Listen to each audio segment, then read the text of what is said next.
नमस्कार मित्रांनो, big boss Marathi season 5 च्या घरामध्ये नॉमिनेशन कार्य पार पडले. त्यामध्ये 7 सदस्य नॉमिनेट झाले होते. तर वोटिंग लाईन नुसार पहिला क्रमांक कोणता सदस्य आहे आणि बॉटम कोण आहे ते आपण जाणून घेऊया. त्या तुम्ही चॅनल नवीन चॅनल सबस्क्राईब करा, नवीन चॅनलच्या बेल आयकॉन क्लिक करून ठेवा. तर लेटेस्ट आलेल्या वोटिंग ट्रेंड नुसार ज्याला सगळ्यात जास्त कमी वोट भेटलेले आहे तो म्हणजे घनश्याम.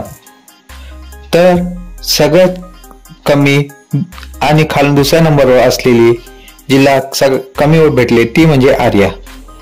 तर सगळ्यात कमी आणि 5व्या स्थानावर असलेले सदस्य ज्याला वोटिंग कमी भेटली आहे तो आहे आरबार. तर 4थ्या स्थानावर वोटिंग भेटून राहिलेले सदस्य आहे निखी.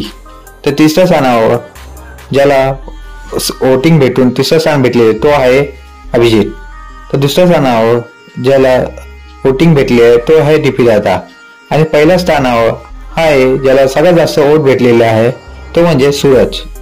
तर तुम्हीही कोणाला वोट केलं हे मला कमेंट बॉक्स मध्ये सांगा आणि व्हिडिओ आवडल्यास लाईक करा, शेअर करा, सबस्क्राईब करा. धन्यवाद.